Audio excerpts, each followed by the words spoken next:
Hello student, welcome back my channel. कैसे हैं आप? उम्मीद करती हूँ आप सब अच्छे होंगे और खूब मन लगाकर अपनी तैयारी कंटिन्यू कर रहे हैं।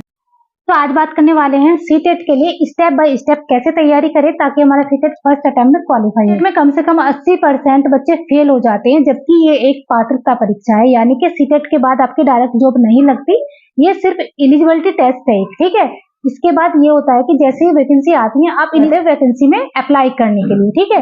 तो ये पात्रता परीक्षा है, लेकिन फिर भी 80% बच्चे यहाँ पे फेल हो जाते हैं। देखिए, आज की वीडियो में मैं पूरी आपकी क्या स्ट्रेटजी होनी चाहिए सीटेट के लिए वो बताऊंगी।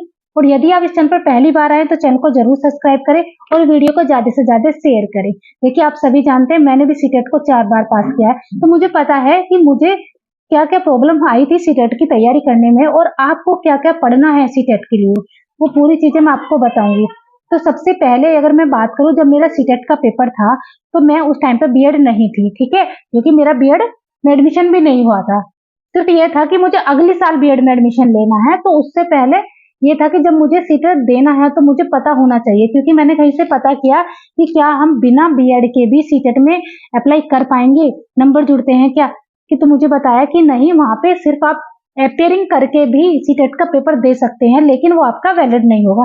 तो मैंने बोला कोई बात नहीं, सिर्फ मुझे तो दे के देखना है कि सीटेट का पेपर आता कैसा है। और उस टाइम पे मेरे पास स्मार्टफोन नहीं था, छोटा सा जो सैमसंग का फोन आता है वो था, ठीक है, आपकी तरह स्मार्टफोन नहीं था। तो फिर मैंने जाके मार्केट से एक बुक खरीदी, क्योंकि वहां पे मैंने जाके देखा बहुत सारी बुक रखी हुई थी सीटेट के लिए। अब मुझे ये भी नहीं पता था कि मुझे बुक कौन सी खरीदनी है, क्योंकि ना मेरे पास फोन था और ना ही मुझे कोई गाइड करने वाला था। तो मैंने एक बुक ली वहां से, मैंने वहां से अग्रवाल एग्जाम कार्ड की बुक ली थी, ठीक है। बस ये भी सिर्फ कवर देख के ली थी कि इसका कवर थोड़ा अच्छा है, मुझे ये नहीं पता था उस टाइम पे कि अच्छी बुक है, ठीक है। ऐसे ही जाके ले ली थी। तो मैंने वहां पे जाके जो वो बुक ली थी उसको मैंने घर आके, जैसे मेरा एमए चल रहा था उस टाइम पे, है ना, एमए चल रहा था और एमए के एग्जाम थे, कि उसके बाद जो मेरा समय बचता था मैं इसको पढ़ लेती थी, ठीक है, बुक को पढ़ती थी, क्योंकि सीटेट का पेपर में थोड़ा टाइम था। मैंने सोचा जैसे मेरे एमए के एग्जाम हो जाएंगे उसके बाद मैं इस बुक को पढ़ना स्टार्ट कर दूंगी। लेकिन कभी कभी ऐसा होता है ना, हम किसी बुक से बोर हो जाते हैं, तो हमें ऐसा लगता है कुछ नया पढ़ना है। तो वही था कि मुझे ऐसा लगता था कब मैं इस वाली बुक को खोलूं और कब मैं पढ़ना स्टार्ट करूं, क्योंकि मुझे एग्जाम देना है।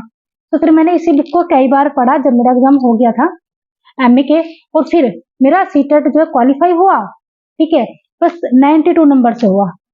और वैसे भी ये इनवैलिड था, यानी कि वैलिड नहीं था, जब मैं बीएड नहीं थी तो वैलिड नहीं था, ठीक है। फिर उसके बाद मेरा एडमिशन हुआ बीएड में 18-19 में। तो मैंने बीएड में एडमिशन लिया और मैं फर्स्ट ईयर में थी ना, तब मैंने सीटेट का पेपर नहीं दिया। जैसे मैं सेकंड ईयर में आई और मेरे एग्जाम होने वाले थे बीएड के, उसी दौरान सीटेट का नोटिफिकेशन आया, प्लस यूपी टेट का भी आया।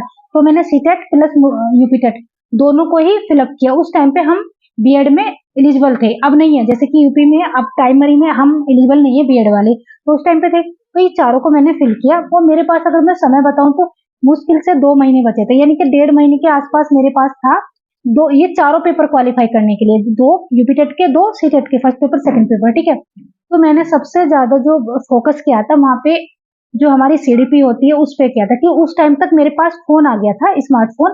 और मैं जैसे आप आज वीडियो देख रहे हैं, तो मैं भी उस टाइम पे ऐसे वीडियो देखती थी, तो मुझे पता लगा कि हमें सीडीपी पढ़नी चाहिए, है ना, पेडागोजी, प्लस हमें एनसीईआरटी भी पढ़नी चाहिए। तो मैंने उन दोनों को बहुत अच्छे से कवर किया। फिर मैंने एनसीईआरटी के नोट्स बनाए थे, जैसे कि मैंने तो इंटर क्लास तक के बना लेते, क्योंकि मुझे ये पता था कि सीटेट के बाद भी तो मुझे फिर जो मेरा मेन एग्जाम है उसके लिए एनसीईआरटी पढ़नी होगी, क्योंकि हमेशा ये सुनती आ रही थी कि एनसीईआरटी बहुत इंपॉर्टेंट है, हर एग्जाम में आती है। तो मैंने 12th क्लास तक की एनसीईआरटी के नोट्स बना ली थी, ठीक है। और अब वो मेरे पास नहीं है, क्योंकि जब मेरा हो गया था तो मैंने अपनी किसी फ्रेंड को दे दिए हैं, ठीक है। तो यहाँ से मैंने करके फिर मेरे चारों ही क्वालिफाई हो गए थे, ठीक है। और यहाँ भी मेरे फिर इतने अच्छे नंबर नहीं आए, मैं ये नहीं कहूंगी कि मेरे बहुत अच्छे नंबर आ गए थे सेकंड बार में। सेकंड बार में भी मेरे अच्छे नंबर नहीं आए, सिर्फ 100 प्लस ही रह पाए, ठीक है। उसके बाद फिर मेरा दिमाग घुमा कि अभी तो वैकेंसी नहीं आई, अभी तो मैं सीटेट दोबारा दे सकती हूँ, दोबारा नंबर बढ़ सकते हैं, ठीक है। क्योंकि 69,000 वाली वैकेंसी आई थी ना, उस दौरान मैंने देखा था कि जो सीटेट है उसका 60% जुड़ा था, प्लस जो आपके अकेडमिक होता उसका भी जुड़ा था। तो यही सोच के फिर मैंने दोबारा सीटेट का पेपर दिया था, ठीक है। तो अब मेरे जब मुझे लगा कि हाँ मैं अब संतुष्ट हो गई हूँ, मेरे 120 प्लस से नंबर हो गए हैं, तब मैंने सीटेट नहीं दिया, ठीक है। और अब मैं बात करती हूँ कि आपको कैसे पढ़ना है, ठीक है। देखिए, आपकी सबसे पहली सीढ़ी और सबसे पहला स्टेप है कि आपको अपना जो सिलेबस है वो फिंगर पे याद होना चाहिए। आपको पता होना चाहिए कि आपको सीडीपी में क्या पढ़ना है, आपको हिंदी इंग्लिश का जो आपका वो है सब्जेक्ट हिंदी इंग्लिश, इनमें आपको क्या क्या पढ़ना है। देखिए कुछ बच्चे ऐसे होते हैं जैसे कि सीटेट का पेपर है, अब इसमें ग्रामर ना के बराबर होती है, ठीक है, और वो पूरी ग्रामर की बुक को ही मतलब करने लग जाते हैं। तो ऐसी ही गलती आपको नहीं करनी, क्योंकि जो हमारा सेकंड पेपर है, जो हमारा सीटेट का पेपर है, इसमें ग्रामर नहीं आती, ठीक है। 15 नंबर की होती है पैडागोजी और 15 नंबर के पैराग्राफ होते हैं, ठीक है। ग्रामर आती है हमारे यूपी टेट के एग्जाम में, ठीक है। तो आपको एक तो सिलेबस अच्छी तरीके से याद होना चाहिए। जब आप सिलेबस अपनी फिंगर पे याद कर लेंगे तो आपको पता रहेगा कि मुझे ये चीज पढ़नी है, बस फालतू की चीजों पे आपका दिमाग जाएगा ही नहीं। और फिर आपको लास्ट 5 साल के प्रीवियस ईयर क्वेश्चन पेपर देखने हैं कि किस तरीके के पेपर आते हैं। और देखिए ये आप जो है सीटेट की जो वेबसाइट होती है CTET.NIC पर जाकर देख सकते हैं, या फिर आप कोई सोल्ड पेपर खरीद सकते हैं, ताकि आपका समय वेस्ट ना हो, क्योंकि हो सकता है वहां पे आपको समय लगे पेपर डाउनलोड करने में, मिला ना मिले, है ना, हो सकता है, ठीक है। उसके लिए आप ये अग्रवाल एग्जाम कार्ड का सोल्ड पेपर खरीद सकते हैं, अच्छा सोल्ड पेपर है। और इसमें आपको क्या है, जो आपकी आंसर की है वो लास्ट में दी हुई है, प्लस व्याख्या दी हुई है, ठीक है। तो आपका कॉन्सेप्ट क्लियर हो जाता है, पूरी अच्छी तरीके से व्याख्या दी हुई है, ठीक है। तो ये आपका यहाँ से हो जाएगा। अब आपने क्या क्या किया, एक तो आपका जो है सिलेबस आपने अपने फिंगर पे याद कर लिया, दूसरा आपने लास्ट 5 साल के प्रीवियस ईयर क्वेश्चन पेपर पढ़ लिए, इतना आप कर चुके हैं।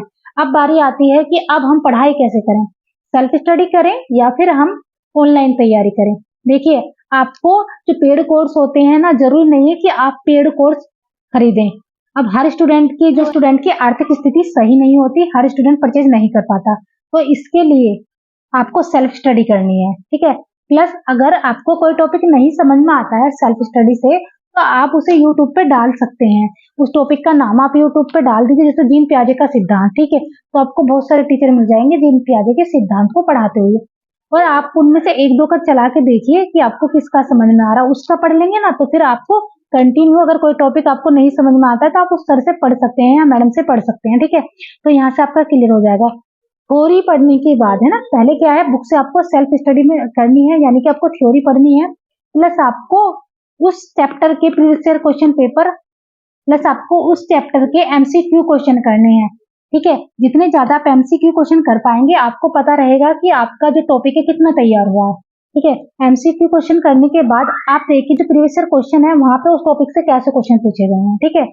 जब आप इतना कर लेंगे तो आपका कॉन्फिडेंस लेवल बहुत हाई हो जाएगा, क्योंकि आपको विश्वास होने लगेगा अपने ऊपर पे कि हाँ मैंने जो आज ये टॉपिक पढ़ा है और मेरा अच्छी तरीके से याद हो गया है, क्योंकि मैं जो प्रीवियस ईयर क्वेश्चन पेपर है वो भी सोल्व कर पा रहा हूँ, प्लस जो MCQ है वो भी सोल्व कर पा रहा हूँ, ठीक है।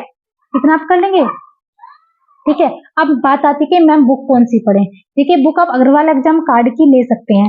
जैसे कि जब स्टार्टिंग में मेरा पहला पेपर था ना, तो मैंने यही बुक खरीदी थी अग्रवाल एग्जाम कार्ड की, क्योंकि उस टाइम पे ना मेरे पास स्मार्टफोन नहीं था, तो मैं मार्केट गई थी और मार्केट जाके, और मैं ये नहीं चेक करके लाई थी कि ये अच्छी बुक है, ये मान के नहीं ली थी उस टाइम पे। मैंने सिर्फ इस टाइम पे ये बता था कि सीटेट की कोई बुक है, देखने में ठीक लग रही है, बस खोल के चेक की थी, क्योंकि नॉलेज ना के बराबर थी, तो ना कोई गाइड करने वाला था। और उस टाइम पे इस बुक ने मेरा सीटेट क्वालिफाई करा दिया था बहुत आसानी से, बहुत कम समय में भी, ठीक है। तो आपको अग्रवाल एग्जाम कार्ड की बुक लेनी है, इसी बुक को आपको बार बार पढ़ना है। अब बात आती है कि सीटेट के लिए जो हमारा CDP वाला पार्ट है वो हम कैसे तैयार करें। देखिए CDP वाला पार्ट आपका 75 नंबर का होता है, CDP प्लस पैडागोजी, 30 नंबर की CDP प्लस 15 नंबर की आपकी पैडागोजी, अगर टोटल मिला दिया जाए तो 70 नंबर आपके होते हैं, ठीक है। अब 75 नंबर बहुत होते हैं, ठीक है। आधे से ज्यादा पार्ट तो आपका यही है, ठीक है। 50% आपका पार्ट होता है, जैसे कि आपका 150 नंबर का पेपर होता है, तो 75 क्वेश्चन तो आपके यहाँ पे हैं, यानी कि 50% तो आपका सिर्फ CDP कवर करती है। अब CDP के लिए आप अग्रवाल एग्जाम कार्ड की बुक ले सकते हैं, मेरे पास भी है बाल विकास वाली, ठीक है। इस बुक को ही देखो, कितनी छोटी सी बुक है, इतनी ज्यादा बड़ी बुक नहीं है, आसानी से पढ़ सकते। इसी बुक को आप कम से कम 4 या 5 बार पढ़ेंगे, प्लस प्रीवियस ईयर क्वेश्चन पढ़ेंगे, प्लस इसमें आपको लास्ट में MCQ भी दिए हुए हैं, ठीक है, टॉपिक वाइज दिए हुए हैं, तो आपकी अच्छी खासी प्रैक्टिस भी हो जाती है। और जितना ज्यादा आप रिवीजन करेंगे उतनी ज्यादा चीजें आपको याद होंगी, ठीक है। और हाँ, जो CDP के सबसे मोस्ट इंपोर्टेंट टॉपिक है उन पे आपको ज्यादा ध्यान देना है। अब बात आती है कि CDP के सबसे मोस्ट इंपोर्टेंट टॉपिक हमें कैसे पता लगेगा, क्योंकि हम तो पहली बार सीटेट की तैयारी कर रहे हैं, ठीक है। तो इसके लिए आपको जैसे ना अग्रवाल एग्जाम कार्ड की कोई भी बुक है आपके पास, मैं ये नहीं कहती कि चाइल्ड डेवलपमेंट की है, हो सकता है आपके पास ओल्ड पेपर हो या प्रैक्टिस सेट हो। तो इन्होंने क्या किया है, अपनी हर बुक में, है ना, जो भी इनकी बुक होती है उसमें एक सारणी दी हुई है, ये आप सारणी देख सकते हैं। यहाँ पे इन्होंने हर सब्जेक्ट का चार्ट बनाया हुआ है कि किस टॉपिक से किस सन में कितने कितने क्वेश्चन पूछे गए हैं। तो आप जैसे कि आपका लास्ट सीटेट का पेपर हुआ तो जीन प्याजे कोलबर्ग और वाइगोत्स्की से कुल 8 क्वेश्चन पूछे गए। आप देखिए 8 क्वेश्चन कितने बड़े, कितना बड़ा रोल प्ले करते हैं, क्योंकि टोटली आपके 30 नंबर होते हैं सीडीपी के, ठीक है। तो आपको पता लग गया कि आपको ये चीज ज्यादा पढ़नी है, ठीक है। तो ऐसे हर टॉपिक को इसमें मेंशन किया हुआ है कि किस सन में किस टॉपिक से कितने कितने क्वेश्चन पूछे। हिंदी का भी है, इंग्लिश का भी है, और आपका जो वो है ना एसएसटी, उसका भी है, ठीक है। तो ये यहाँ से आपको पता लग गया। अब आपको क्या करना, तो आपको पता लगा कि आपको सिलेबस चेक करना है, प्रीवियस ईयर क्वेश्चन पेपर पढ़ने हैं, प्लस आपको सीडीपी को अच्छे से तैयार करना है, एमसीक्यू करने हैं सीडीपी के, और जो मोस्ट इंपोर्टेंट टॉपिक है वो आपको तैयार करने हैं।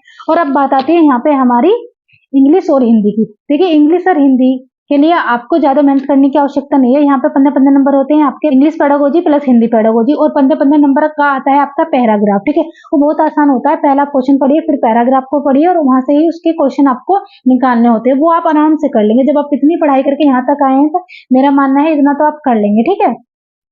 15 नंबर की जो पेडागोजी होती है उसके लिए आप हिमांशी मैम की जो बुक आती है ना, वो मैंने अपने टेलीग्राम चैनल पे अपलोड की हुई है, आप वहां से पढ़ सकते हैं। वरना आप जो आपकी ये बुक है अग्रवाल एग्जाम कार्ड की, इसमें भी अच्छे से दी हुई है, ठीक है। मैंने चेक किया, अच्छे से दी हुई है, वहां से भी आप पढ़ सकते हैं, ठीक है। इतना आप कर लेंगे, और प्लस प्रीवियस ईयर क्वेश्चन करेंगे तो आपकी अच्छी खासी प्रैक्टिस हो जाएगी, आपका अच्छा खासा कॉन्फिडेंस आ जाएगा आपको जब आप करते रहेंगे, ठीक है। और अब बात आती है कि हमारा जो एसएसटी का पार्ट होता है, सबसे ज्यादा बच्चे फेल ही एसएसटी में होते हैं, क्योंकि इसका कोई और छोर तो है नहीं, हमें पढ़ना कहाँ से है और क्या पढ़ना है, ठीक है। देखिए अब ऐसी जो एसएसटी है उसका सिलेबस तो आपको पता है, आपकी फिंगर पे याद है। अगर आपको याद है तो एक बार आप जाके एनसीईआरटी बुक चेक कीजिए, आप देखेंगे जो सिलेबस है आपका सारा एनसीईआरटी बुक के जो वो चैप्टर है ना वहीं से उठ के आया है। तो आपको एनसीईआरटी बुक को बहुत अच्छे से पढ़ना है। देखिए मैंने तो एनसीईआरटी बुक के नोट्स बनाए थे 12th क्लास तक के, क्योंकि मुझे तो ये था कि सीटेट के बाद मुझे फिर नेक्स्ट एग्जाम देना, उसके लिए भी एनसीईआरटी पढ़नी है, क्योंकि हर किसी से यही सुनती आ रही हूँ कि एनसीईआरटी पढ़नी चाहिए, ठीक है। तो आपको एनसीईआरटी बुक पढ़नी है 6, 7, 8 क्लास की, ठीक है। 6 क्लास की, 7 क्लास की, 8 क्लास की। अब कौन कौन सी बुक पढ़नी है, एनसीईआरटी की बुक तो बहुत सारी है। ज्योग्राफी की पढ़नी है, पॉलिटी की पढ़नी है, अर्थशास्त्र आपको पढ़ना है, ठीक है, और ज्योग्राफी आपको पढ़नी है। ज्योग्राफी, पॉलिटी, हिस्ट्री और इकोनॉमिक्स यानी कि अर्थशास्त्र, ये 4 बुक हैं आपकी। 6, 7, 8 तीनों क्लास की बुक पढ़नी है। आप ना अभी आपके पास समय है, उनमें से छांट के नोट्स बना लीजिए, जो इंपॉर्टेंट चीजें हैं उनके नोट्स बना लीजिए, और उस नोट्स को बार बार रिवीजन कीजिए। या फिर आप कोई ऐसी बुक परचेज कर लें जिसमें एनसीईआरटी मेंशन हो, तो आपको मेहनत नहीं करनी पड़ेगी, ठीक है। तो आप अग्रवाल एग्जाम कार्ड की बुक ले सकते हैं, इसमें एनसीईआरटी मेंशन की गई है, ठीक है। इतना सा काम करना है बस आपको सीटेट क्वालिफाई करने के लिए। स्टेप बाय स्टेप मैंने आपको बता दिया कि स्टार्टिंग कैसे करनी है, किस तरीके से आपको आगे बढ़ते जाना है, और लास्ट में आपको जब आपका सिलेबस लगभग 50% कवर हो जाता है, आपको प्रैक्टिस सेट लगानी है। देखिए इससे क्या है, हमें पता रहता है कि हमारी तैयारी किस लेवल की है, कहाँ हम स्टैंड कर पा रहे हैं, कितने क्वेश्चन हम सही कर पा रहे हैं, ठीक है। तो ये आपको किससे पता लगेगा, आपका प्रैक्टिस सेट है। प्रैक्टिस सेट ऐसा होना चाहिए जो आपका सीटेट का सीबीएसई बोर्ड का लेवल होता है उस लेवल का हो, तो आप अग्रवाल एग्जाम कार्ड का खरीद सकते हैं, ठीक है। मैंने तो वही लिया था। और ज्यादा से ज्यादा आपको रिवीजन करना है।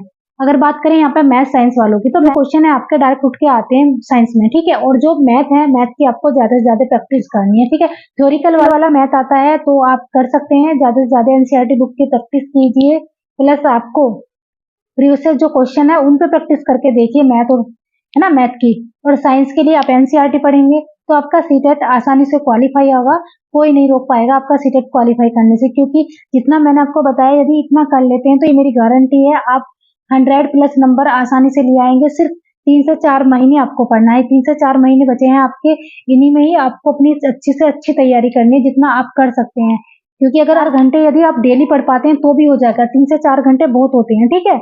अगर आप मन लगा के पढ़ेंगे, ऐसा नहीं कि 3-4 घंटे आप पढ़ रहे हैं लेकिन समझ आपको कुछ आ नहीं रहा, वो ऊपर ऊपर से जा रहा है, ऐसा नहीं, आपको समझ आना चाहिए जितना भी आपने पढ़ा है, ठीक है। तो उम्मीद करती हूँ जो भी मैंने चीजें आपको बताई हैं, जो भी आपको एक तरीका बताया सीटेट क्वालिफाई करने का, तो आपको जरूर समझ में आया होगा।